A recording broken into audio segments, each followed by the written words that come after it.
Good morning. Thank you for joining the United Church of Christ Cornerstone Fund webinar.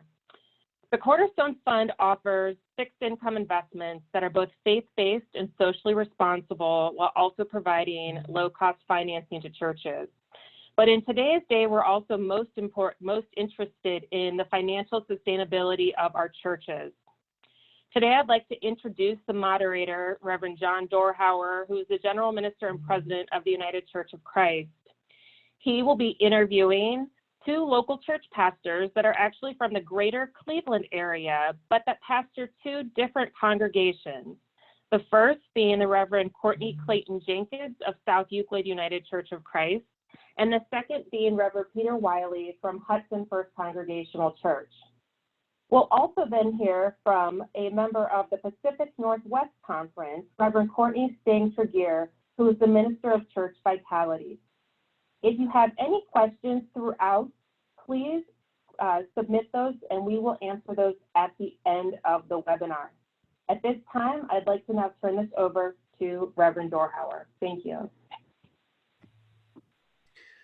I want to welcome all of those who are participating on this call, and I also want to thank the Cornerstone Fund for taking the time to create this event in a time of great need in the life of our churches. Let me speak for just a moment about some of the things that I am witnessing across the life of the church through this season of pandemic. The first thing that I want to say is in daily conversations with leaders across the life of the United Church of Christ, and most significantly our conference ministers, I'm getting a pretty good sense of how the church is responding in this time.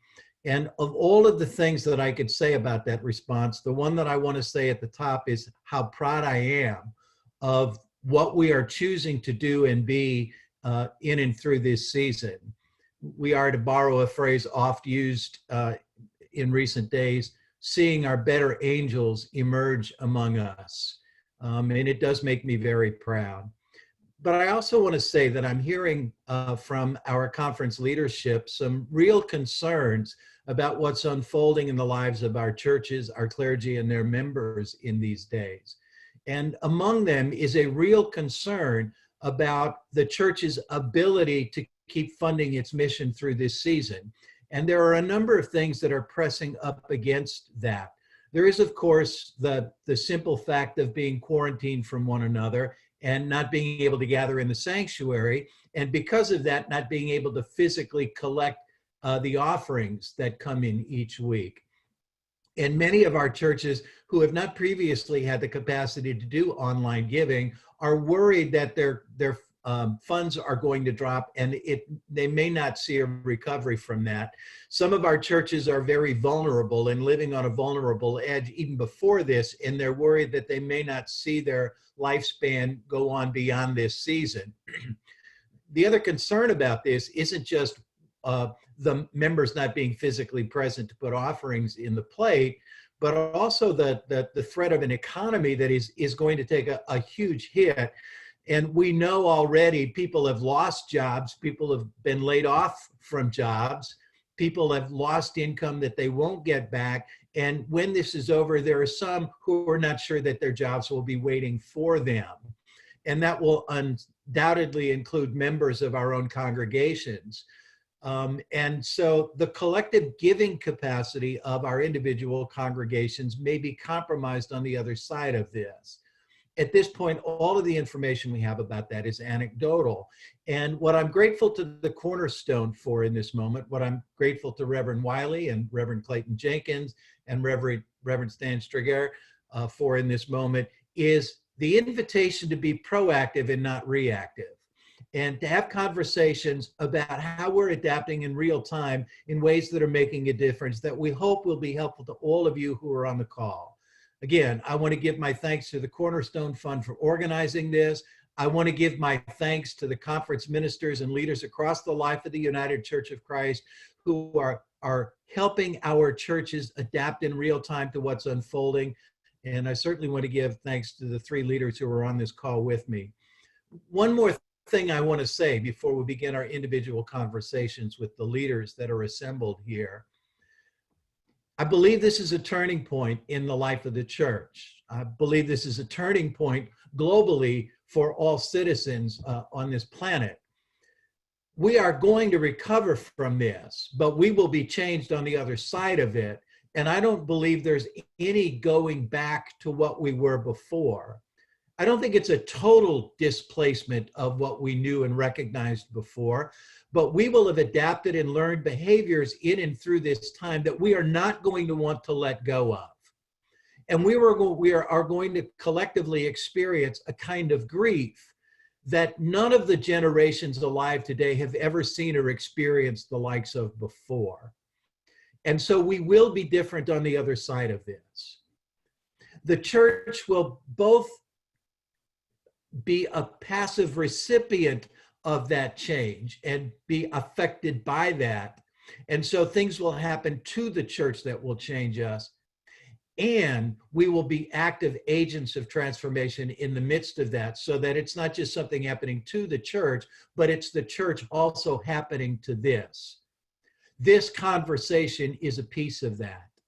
This is the church recreating ourselves in real time in response to a real need. And I believe in partnership and in fellowship with the Holy Spirit that is calling forth leaders like the ones on this call to engage us in conversation in real time about what it means to be the church. We began this entire process living through a pandemic, I think, asking technical questions, not unlike some of the questions we'll be asking and answering today. How do we adapt to this? How do we do this? How do we live stream? How do we change our stewardship practices?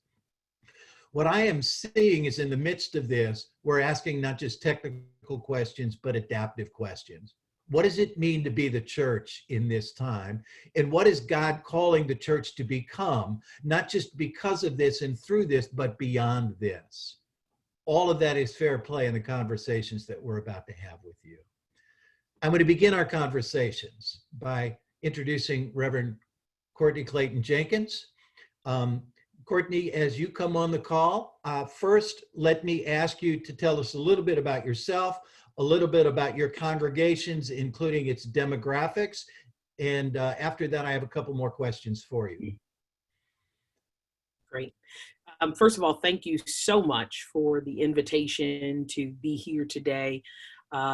Anything digital for me as a millennial pastor is fueling to my faith, and I'll talk a little bit more about that shortly. I pastor South Euclid United Church of Christ. When I came here, there were 40 members, mostly all over the age of 60. Our building had been struck by lightning, completely burned to the ground, and I came 6 months after the fire. And so I think God has been preparing me for pastoring displaced people over the last 10 years. We were able to move into our brand new sanctuary and do ministry. Prior to the pandemic, we were averaging about 400 people in worship in our one service. And so God has blessed us.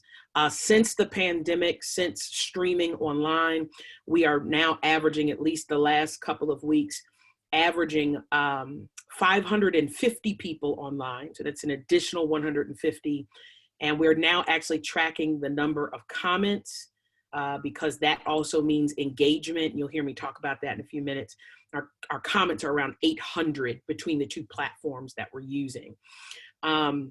South Euclid prior to this was about 75% African American, 25% other, which consisted of white, Latinx, Asian, Pacific Islander, and we had quite a few interracial couples who were there. We are, one of the challenges of this season, we are a 6th generation church. We have a baby born once about every 6 weeks, and we have people in their 80s and 90s, and for a good stretch last year, people over the age of 70 were leaving churches that they had been members of for 40 and 50 years to come and join us. So we have a real hodgepodge of wonderful people. We have over 40 PKs in our congregation, which is a unique number for those of us who are clergy, to know that adult clergy want to come back and be time. Very mixed socioeconomically, and the life cycle of the church typically has been that as folks have joined, They have kind of jumped in on financial commitment depending on where they are in life. And so we've been moving through. Two things I want to say at the onset. Number one is in 2017, I cast a vision at our church. We had what was called Vision Sunday, because I felt God really leading us to build a digital campus that we refer to as Brave New World. We cast that with the intention of raising $260,000 as a capital campaign to build what people could not see in the digital world. Many churches simply have their worship service and they expect people to look through a digital window and watch them worship, watch them take communion, watch them do ministry. Not us. We wanted to ask the theological question, can we raise that window and can God use digital space? So for example, our weekly announcements are edited by a member who lives in New Jersey. Our online numbers are taken every week by a couple in Columbus, Ohio. And just yesterday, someone reached out to us wanting to join from Texas. So we've had digital membership, we've had online new members classes. And so we've been casting this since 2017. Part of this was that evangelical churches are flying in digital space, but typically progressive churches are not. We really lack in that. And so we're actually in the process of trying to secure a grant in hopes that we can teach other churches how to do this work. Because the difference is it can't just be about, in my opinion, watching worship or listening to worship. We have to figure out how to get people to engage. Engagement is the new measurement, in my opinion, on how we know if we're moving the needle on this or not. And so one of the ways that I believe our giving has stayed up, believe it or not, and I got some final numbers today, is in large part because we are giving people engagement, not just digitally, also in person, but we're doing it consistently. It's bigger. Yes, it's Sunday. This coming Sunday, we will kick off our youth curriculum digitally. Families will worship at 11 a.m. in front of their TVs, but at 2 o'clock, children 0 to 5 will have their time.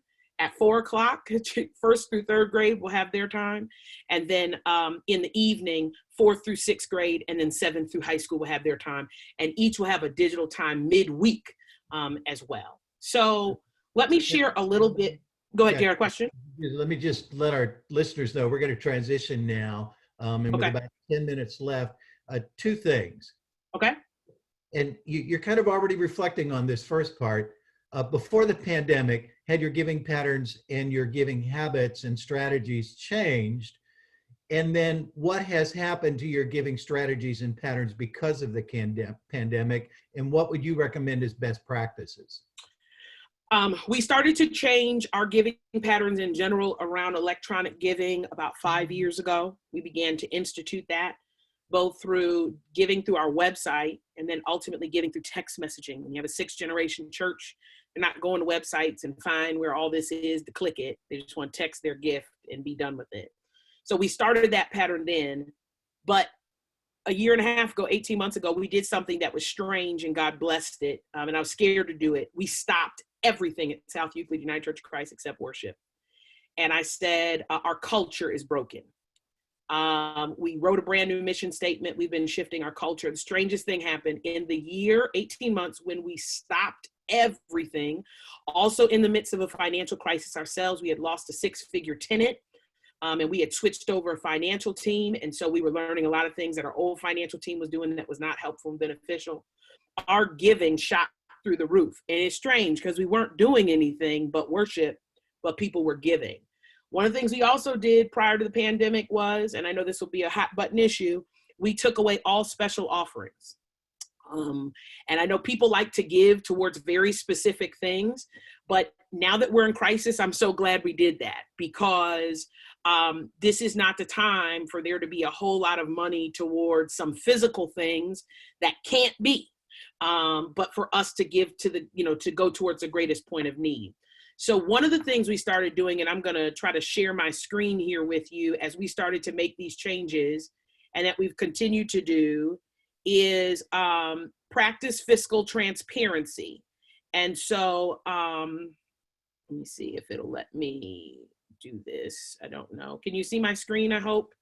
One of the things we have shared with our congregation each month is here was our offering in the 2019 fiscal year. Okay, so in March, we brought in last year $75,980.21. That was our offering. You should know when I got here, the offering was maybe $2,000 per week. So the Lord has been very kind to us. This was our goal for this month, $101,000. There were 5 Sundays. So that was our goal. As of last Sunday, when we lifted this up, we told the congregation through their generosity, we had brought in $83,277.91. So which meant we knew we needed to bring in $17,722.09 this week. Got in this morning and learned that we brought in $17,480.51. That means our month shortfall was $241.58. Here's the crazy part. That $17,480 that was brought in through 136 people who gave in the last 7 days to our church. 91 of them gave on Sunday. Now, you got to look at that and say, oh, that might be great, but we had 551 people online. It's only 25%. It says to me, I've got to figure out, a new goal is for me to figure out how to get that number, just a little bit higher. I'm trying to see how to unshare my screen now. I don't know how to do that. Stop sharing. Look at that. Okay. So transparency for us in this season, and focused mission, particularly after this pandemic. We have 2 focuses. Number 1, to build the people up as disciples of Jesus Christ, their spiritual life. That is number 1. They've got to be able to know how to pray through this, walk through this, give through this, trust through this. They need spiritual encouragement and spiritual upliftment. But number 2, our second focus is to feed people. We're not closing our food pantry. We're making it very clear we will continue to feed people, and their generosity helps us to do that. And then number 3 is the technology needed to continue to bring people consistent content. So as a result, people know those are the 3 areas. We're not spreading it out. It's, and I know this is not quite the United Church of Christ way, but in a crisis, this is not the time for us to say, okay, but I want to, do this particular one project. We must unify around mission. We must unify around need. We must unify around building disciples. And so that has been our focus in this season. Courtney, let me do a follow-up question. We've got about Sure. 5 minutes left. I am hearing very clearly mission, Mm-hmm. transparency, Mm-hmm. and then some technical strategies for collecting money. Yeah. For our listeners, talk about some of the platforms that you use, your online platforms, and what you and your staff need to do either to train your members or your staff to get that money from someplace other than the offering plate. Okay, so a couple of things. One is, let me say this, I think this is important. We can't be afraid to talk about money. I'm gonna start right there. You can't get what you don't talk about. So I would add to your list of things, John, culture. I preach a stewardship sermon series once per year. It's uncomfortable for me. It's uncomfortable for the people, but I think it's part of what has positioned us. So I want to say that, number 1. Number 2, we utilize our website we use a company called Bridge Element. It's not the best, it's not the worst, but it's who we've been using. That's who does our online giving. They also offer text giving to a local number. So we live in a 216 area code. They text to a 216 area code. And that is super helpful. We also set up a page because I told you that it can be difficult to navigate to the giving part on our site. But we also set up give2sceucc.org. It's a landing page that takes you right to where you can give. It's got to be easy. We have a saying here: set it and forget it. If it's complex, if it's complicated, if they can't figure it out, our finance team is willing to call people when they become frustrated, walk them through. And so the other thing I think that's been key in this is, and you heard me say, like, bridge element is not the best, it's not the worst, but consistency. If you keep changing fiscal partners, you lose people because they can't keep up. Well, last week it was Givelify was the app pastor wanted us to use, but now this week she wants us to use Cash App. And we have 4 ways to give. We put up during our worship a very clear slide that says these are the 4 ways to give. Mail it, go to Givelify, go to give2secc.org, or text it to this number. Simple, simple, simple. If people can give it simply, they can respond to it easily. And 2 other things real quick that we do, okay, that just came to mind. One is we send out emails throughout the week. Those emails always have give to our mission, always, in every single one. It's there. And then the other thing we do is after worship ends on Sunday, about 45 minutes after worship, a text goes out to the congregation saying, hey, did you remember to give? We need your gifts now more than ever. And for some people, that has worked. One final question. With the text, the members texting enter their credit card information, and once entered, it's stored, and all they have to do is text, or is there something they need to repeat? No, once they set it up the first time with their credit card number, all that has to happen is once, like if their credit card expires or they switch credit cards, they just text the word reset and it resets them. They put in their new information, but we found it extremely helpful. And if I could have people walk away with this, with anything, clarity, mission, easy.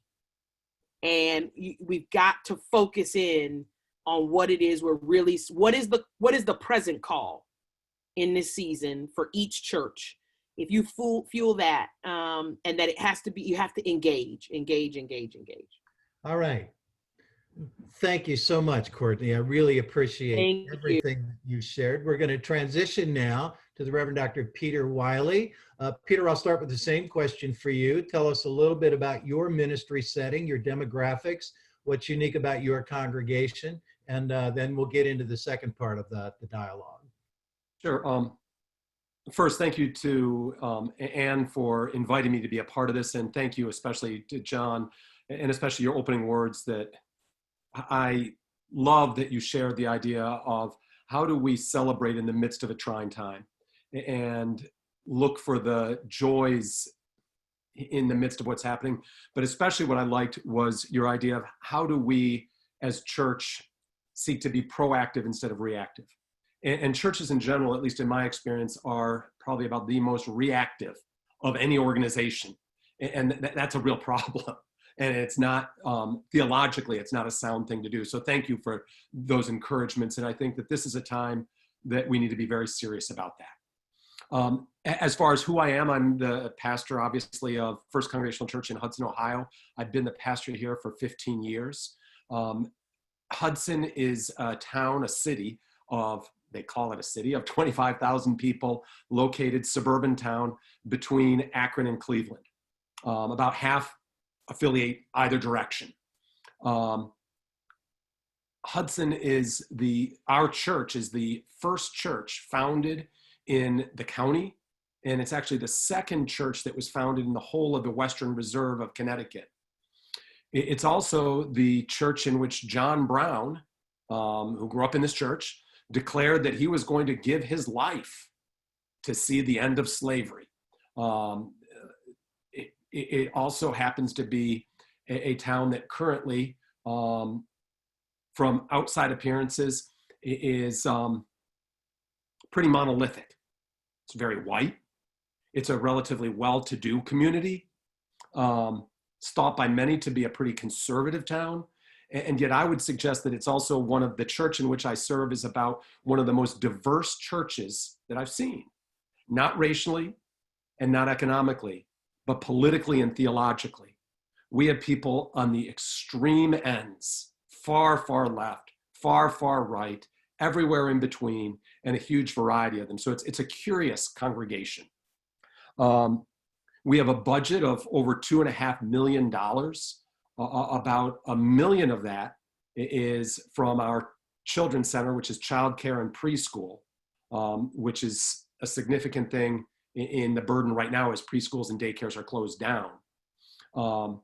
Almost all of our giving that goes to the church operating budget is from members of the church giving, not from endowment, not from other funding. We have a membership of over 1,500 people. We worship around 500 people.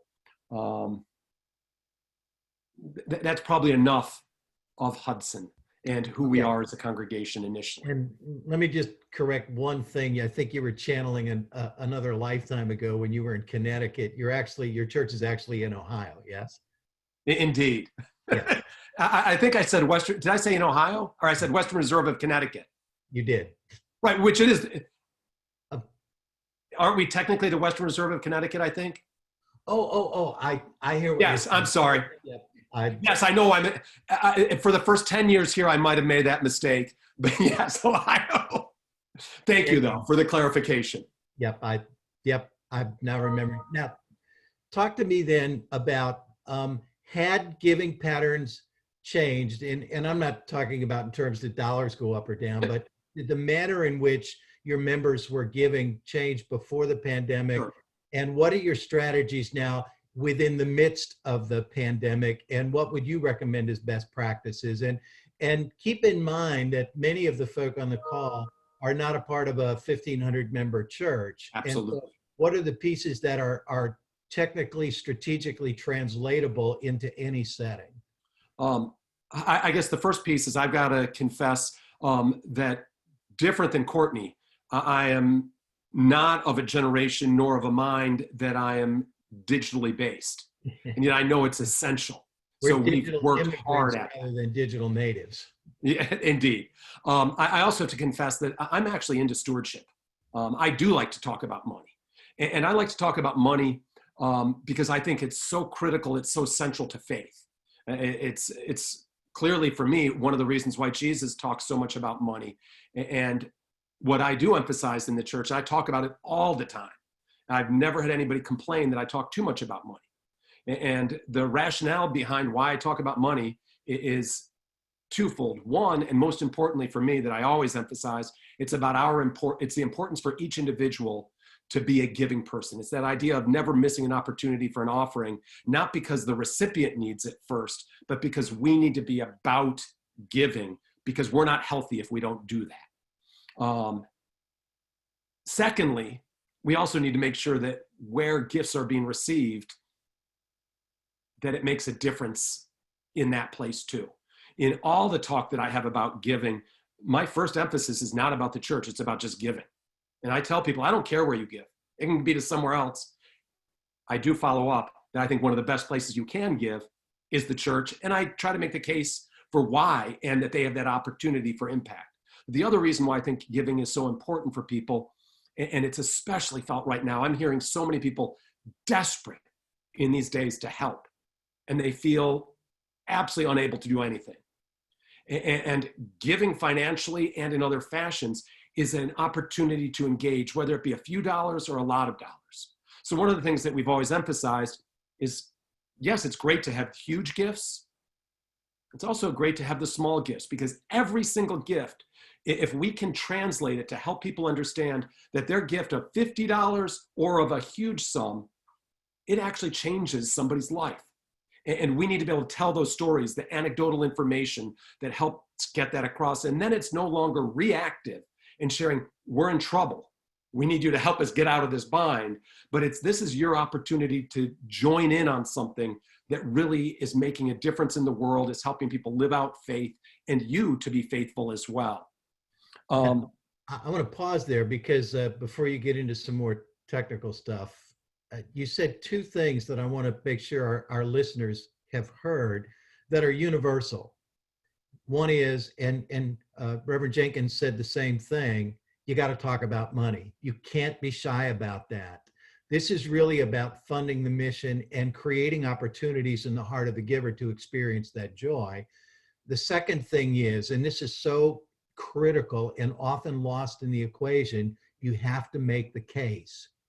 It is no longer the world we live in where people are just going to give to you because it's the right thing to do. You have to prove that the dollar that they trust you with is a dollar you're going to make a difference with and make them proud to have given it. As far as our stewardship here in Hudson, then when I arrived here 15 years ago, we were a traditional approach to stewardship. We had no appetite for every member canvas, like most places. And begrudgingly, people participated in things like the Pony Express and things like that. We had the big blowout events with over 400 people coming out where we did entertainment and fun and then got people to pledge. And it worked, at least for a while. But one of the things that we realized 4 or 5, 6 years ago is that it was waning. And we wanted to get ahead of the curve, not to be reactive, but proactive and say, we need to change. That stewardship is changing, culture is changing. Just like the traditional offering plates are a relatively new thing in the world. So we did some rethinking and we gave up pledging. And we've moved to primarily recurrent giving, thinking that everybody was going to jump on board and be recurrent givers. We've had success with it. We probably have about a third of our people are now recurrent givers.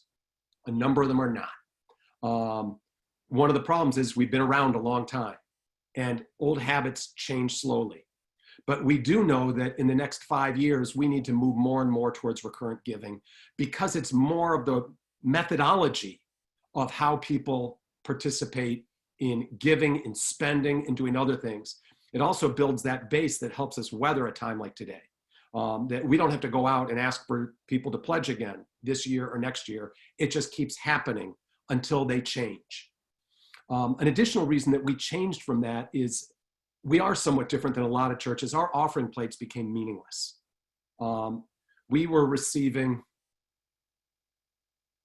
maybe 15 people a week would put anything in the plates. So it would come forward and we would bless this abundance of nothing.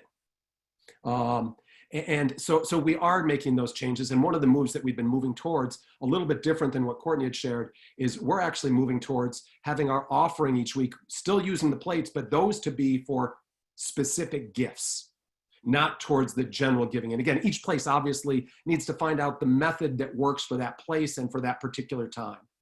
The other things that we've moved towards are text giving, credit card giving, automatic withdrawal, things that a lot of people say, ooh, can you do that? Well, the challenge is that when culture moved to a cash society, the church moved to it. We're a more electronic society, and I don't see that as not being faithful to do so. In fact, I think of it as if our goal is to say, let's only be a cash society, fine, let that be our message. Otherwise, let's make sure our message stays more consistent with what the gospel calls us to and how money is transitioned. Let that happen in the method that it happens in our culture. A challenge, especially with digital church. And like Courtney, we about 5 years ago decided that we needed to also adjust to realize that fewer people sit in pews and to start a digital campus. So we actually hired somebody to be a director of our digital church and had been working at that for about 5 years. One of the things, again, about being proactive, the first few people I mentioned to were very resistant, saying people need to be in pews. It's not faithful. I ended up starting to message in a different way. Before people could resist it is, one, to remind people that 1 hour worship in a pew, if you go back 150 years ago, people would have thought that was awful. That's not real worship. It's not long enough. So that's one piece that we're adjusting to the current day, and it doesn't have to be a 60-minute in the pew. The second piece, proactively, that it helped get rid of naysayers' resistance, was to remind them that I agree. I would rather have physically people present with me, but if the choice is having them not be a part of church at all or doing it digitally, then go with digital. The same thing is true with giving, and be it text giving and be it whatever form. If people are resistant to it, well, would you rather have them give and find health or just not do it at all? So how do we make those adaptations so that meet people's real needs today. Peter, two things. One is in terms of whether their worship presence with you is physical or digital, and whether their giving is in the plate or online. It's not only figure out what works for you, but also don't see this as an either or proposition, but we live in a both and world. And then with the couple of minutes we have left, one of the questions that came back was, folk are wondering what you mean by recurrent giving. Could you describe that? And absolutely, I agree that I think that there always needs to be a hybrid when you're transitioning. And it may be in 20 years from now, things look completely different, but you can't just abandon.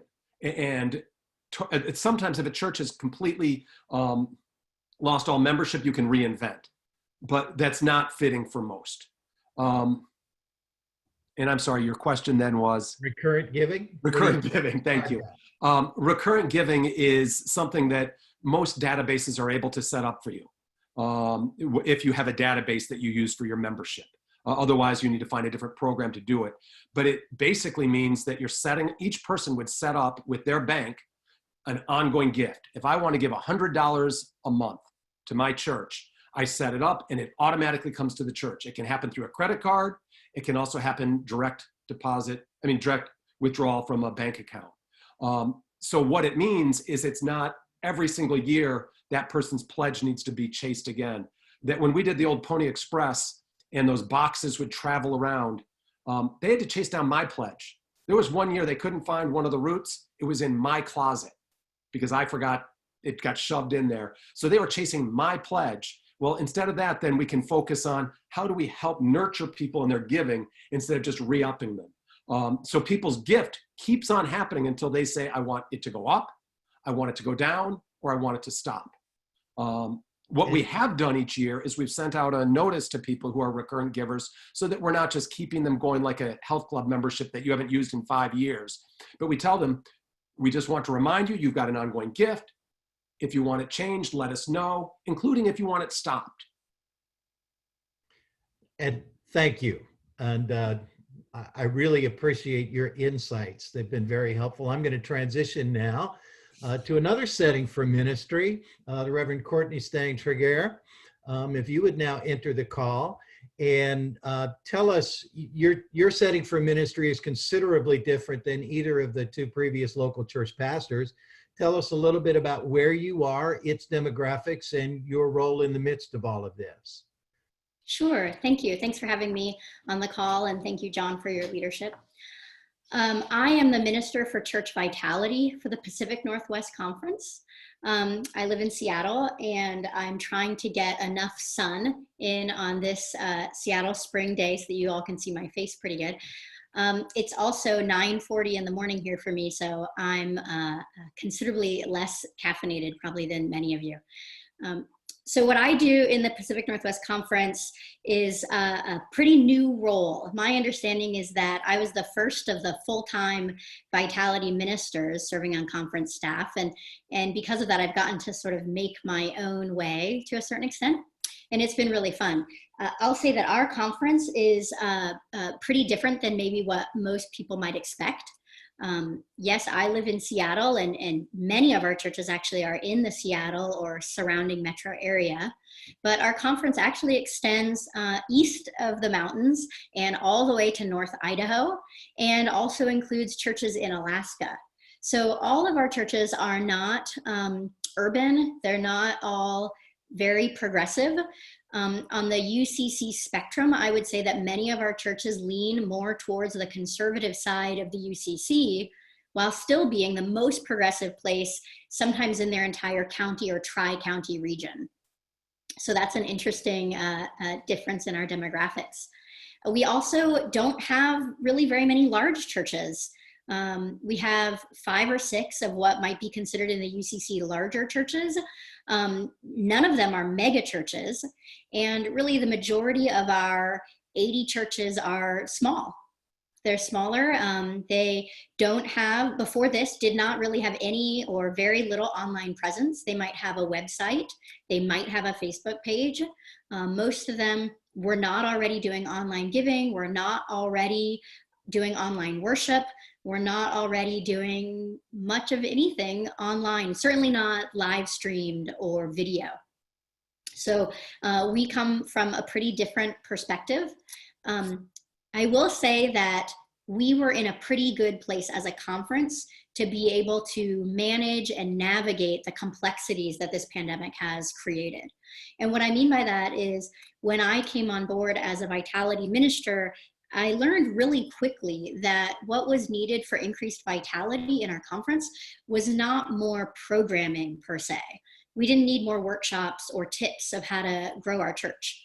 What we really needed was to strengthen the foundation and the fabric of what creates a fertile soil so that vitality can grow. And so I've been here for 3.5 years, and in the first 2.5 for sure years, we put a lot of time and effort into deepening relationship. And I say it in that kind of general term because we applied that to everything. We were intentional about deepening relationship between our local churches and the conference leadership. We were intentional about deepening relationship church to church. We were intentional about deepening relationships with our local churches and into their communities. And so we had already done a lot of really focused work on that. Some of what we did for that was we developed a storytelling exercise that we've done in every one of those settings. We have done for the last 2 years daily storytelling, like a daily devotional by email, but these are all personal stories that individuals from our conference submit, and I email out one every day. We have really been intentional about, like I said, connecting church to church. And so even before this pandemic happened, we had local churches that were doing fundraisers for each other, local churches that were connecting to share resources with one another, pastors that were doing pulpit swaps, just all kinds of different ways to, like I said, build this fabric or prepare the ground so that vitality can grow. So that's just some of what we already did. And as part of that, we did already have a pretty, I would say, strong and dedicated conference stewardship committee. And that committee was responsible for doing a lot of support of our local churches and pastors. We hosted the Generous Congregations workshop from Lily, and well, we've done a lot of things like that as a conference, even prior to any of this happening. And my role has been a lot of supporting the vision of relationship and collaboration as key and crucial to, like I said, laying that foundation. Does that kind of answer the first question? It does. Now, if you would, talk about what your churches are experiencing in and through this season of pandemic. You were the first place in the country to really get hit by this. You're probably 3 to 4 weeks ahead of the rest of us. And you live in what I think has been, under Mike's leadership and yours, a fairly adaptive, friendly culture. And so what are you seeing that could be helpful for any of the listeners on this call to hear? Sure, yeah. Well, so I'll say that I think that Reverend Mike Denton, our conference minister, has really responded with tremendous leadership in this time. He's been out in front very early on. And, I will echo that. He saw this way ahead of everybody else, and even wrote to his colleagues in conference ministry in January about churches canceling worship at a time when nobody believed that would ever happen. Right, yeah. And so I think we've been really blessed by Mike's leadership in this time.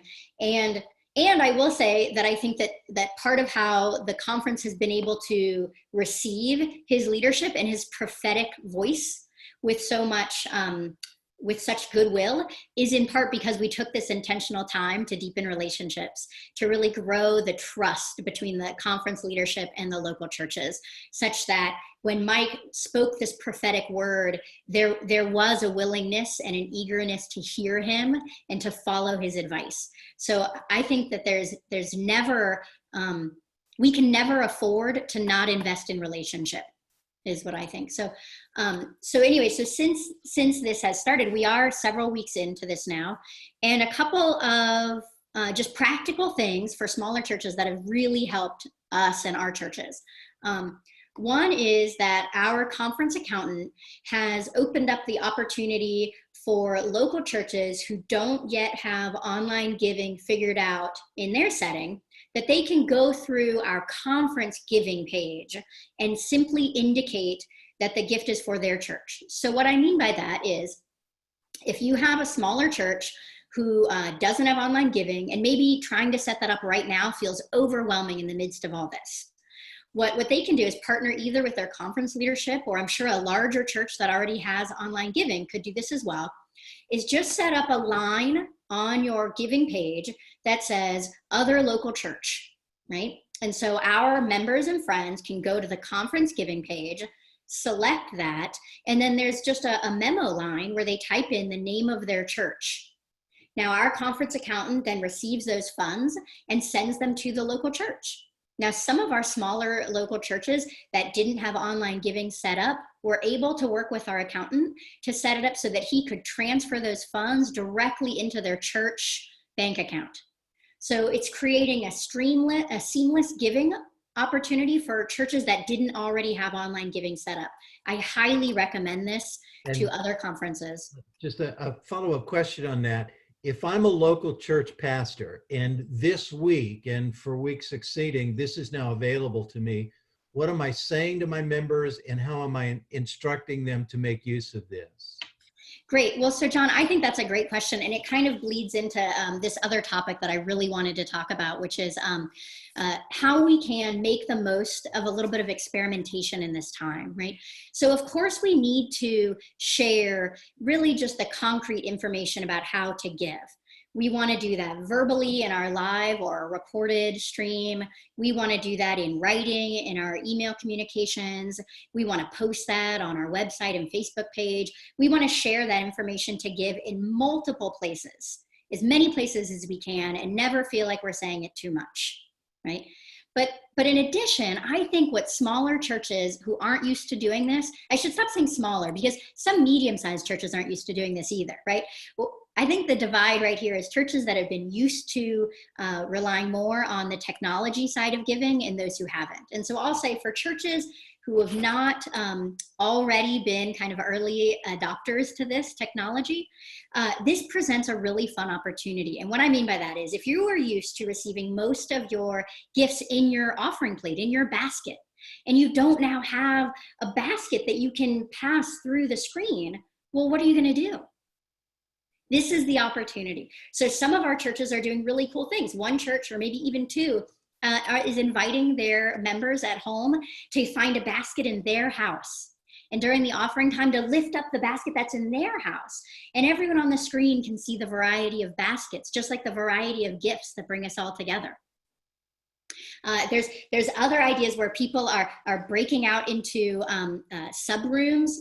breakout rooms in Zoom and talking about what it is that they give for. Why do they give to their local church? I know some of our local churches already did testimonials to introduce the offering, and I think this is a great opportunity to do a testimonial series about offering.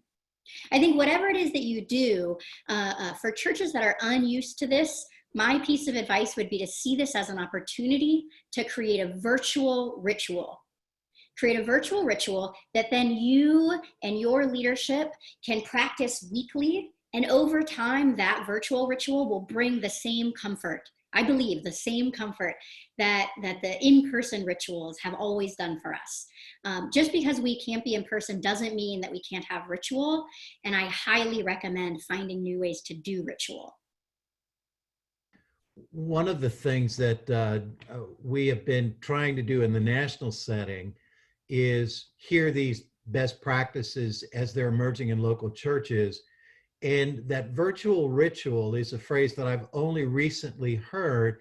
And our Faith Info staff and Chris Davies and Sue Blaine and others are trying to collect those virtual rituals and actually capture them in writing so that we can distribute them to the wider church.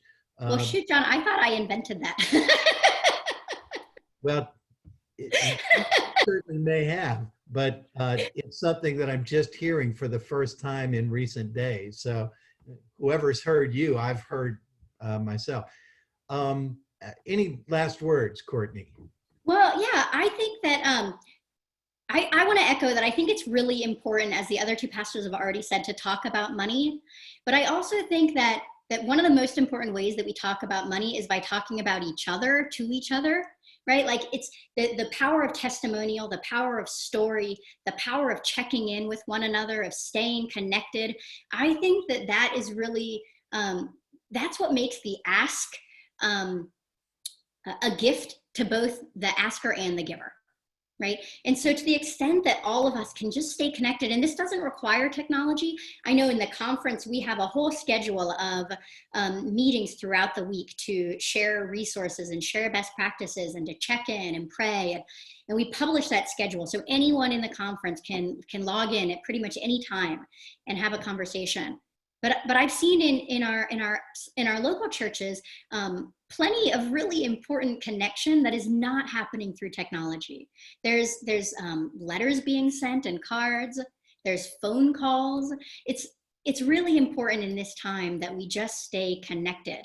And the other thing I'll say about that staying connected, John, you mentioned how important it is to make the case, right? So here in Seattle especially, but I think in a lot of our metro areas, part of the case that needs to be made is that our communities, and this is probably beyond metro areas too, but I'll say in PNC, it's especially true in our metro areas, that without our churches, our communities would feel a dramatic loss. So I'm going to use one example, and I know we're short on time, but my local church, St. Paul's UCC in the Ballard neighborhood of Seattle, before this shutdown happened, we hosted about 1,500 people each week for recovery services. This is a church that worships on average about 30 people on Sunday. So 30 people on Sunday morning, but 1,500 people each week for Alcoholics Anonymous, Narcotics Anonymous, Sex Addicts Anonymous, every week. And so I know in Seattle, it's not a very churchy kind of place. The vast majority of my friends don't go to church. And yet when I make the point on Facebook or even just at an in-person party that I can't imagine what our neighborhood would be like if we suddenly didn't have a place for those 1,500 people to get the recovery supports that they need. And you know what? We have seen non-church people giving to our churches. Because even if they don't want to go to church on Sunday morning, they do care about the things that our churches do in the community. And so let's just always remember to include non-church people that are never going to step foot in a church on Sunday, because they do still care about our mission, they care about our presence, and they don't want us to go away. So let's remember that in our appeals as well. And it will only matter to them if you've made the case that your mission matters. That's critical. I want to thank you all. I'm going to turn this over to Ann, who's going to guide us through the last few minutes together. Hi, thank you. Thank you all. So there's been some questions and we won't be able to get through all of them. The first is that this is being recorded and will be posted on the Cornerstone Fund website to watch on demand. The first question is for Reverend Courtney Clayton Jenkins. You first talked about the need to speak very openly about stewardship and giving.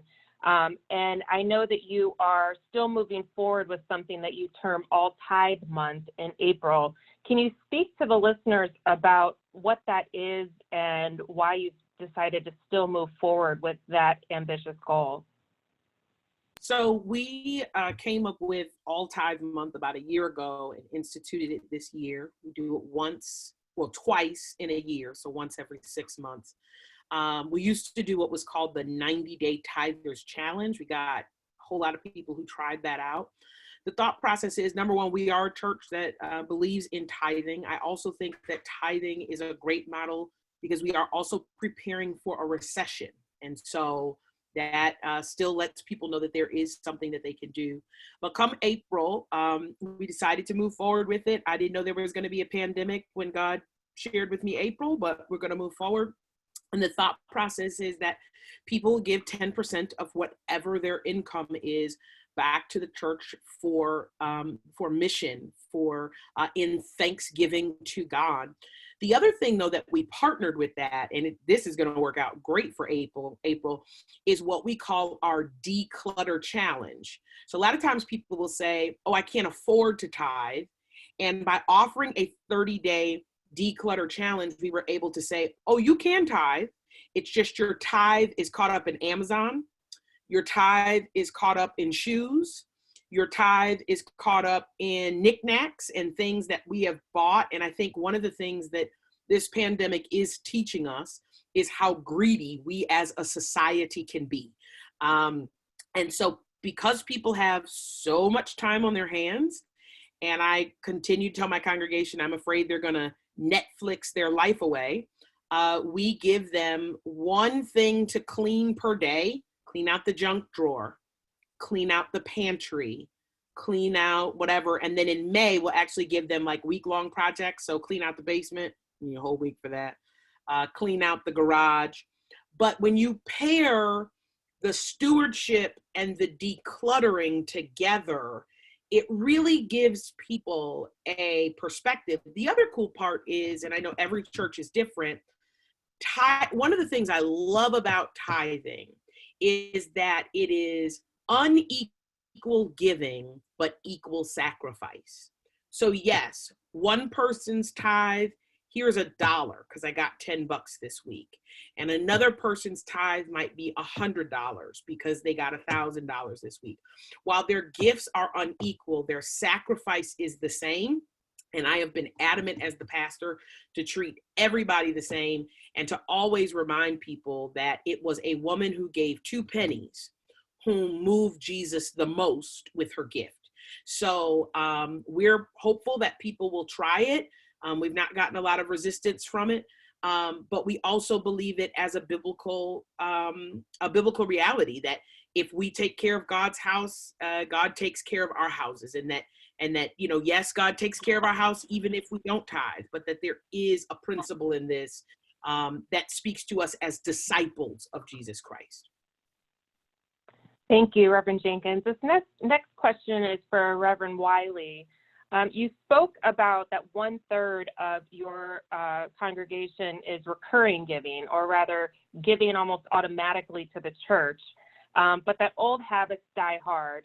So what are you doing in this season to encourage giving, especially not only recurring giving, but now giving online?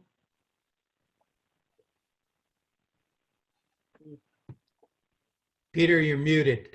Yeah, I'm trying to, there, now I think I'm unmuted. Is that better? Good.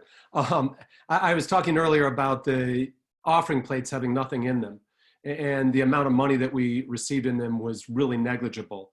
We are getting probably 3 times or more through text giving, just asking for it through the digital worship as we did in the offering plate. So that's really unrelated to the other giving that most people do. The other thing that we're trying to do is find different means that people can give that are fitting for them. I can't say strongly enough that my own belief that it's first about our own need to give. And part of that own need to give is figuring out the right places to give. So first, we're making the case and making an affirmation. There's a letter that's going out today, and we've done this in many different forms to help people know that the church is still alive. It's still functioning like it always has. They don't see it in the same ways. So we need to lay it out for the people who are part of the congregation so that they see the different ways in which we're doing the same things we've always done. And then to help them see, here are the ways that they can be a part of it. And one of them is financial. So there's just general giving to the church itself. We've also set up funds. We've had a coronavirus fund, sort of like a pastor's fund. But we made it clear, anybody who gives it to that fund will go 100% of it directly to people whose lives have been significantly impacted by coronavirus. So we now will have a pool of money that we can help allocate in the months to come. A second place that we've offered an additional opportunity for people to give through texting and other means is to our children's center teachers. We've committed to making sure that they all get paid. But that's a huge cost on the church. So one way or another, we're going to find the money so that these relatively low-paid teachers who give so much of themselves aren't teaching, but so that they will continue to have an income. We're offering people an opportunity if they want to contribute to that. The third additional opportunity that we're offering for people is if they want to give to digital church. And all of a sudden, there are people who are in awe that they can actually still connect. They've never done this before, and they are so grateful for it. So again, that goes into a fund that allows us to better and better and better reach people digitally, which again, I think like Courtney's experience, before this happened, we had probably 100, 150 to 200 people each week who would worship with us digitally. Now we are getting far more people than we'd ever have in the sanctuary are worshiping with us each week. So how do we keep building on that and do it in a fashion that doesn't look like we have no idea what we're doing, which again, you do the best you can and then try to reach to better. That there's only a certain amount of tolerance when we mess it up over and over and people get dropped. So we're continuing to try to improve that. So again, trying to give people different ways that they can support things that they feel in their hearts deeply right now without convoluting it with 40 different funds. Thank you. I should say that we'd be remiss as the Cornerstone Fund not to advise that there is the payroll protection program that is being unleashed, and there is information 101 on cornerstonefund.org that churches can look at to consider as another possible way of financing. I'd like to turn this next question over to Reverend Stange-Tregear. We've talked a lot about online ministry and online giving, but we still, for the most of us, all have church buildings that are still a part of our ministry and still a part of our finances. What would you like to share with those on the line? Yeah, thank you for asking me that. I've been really realizing that in the midst of this, that there's a little bit of irony, right? Like I think it's been at least the last 10, probably more years, that we've been trying to share this message that the church isn't the building. And then now all of us can't be in our buildings and we have a lot of grief and sadness and loss.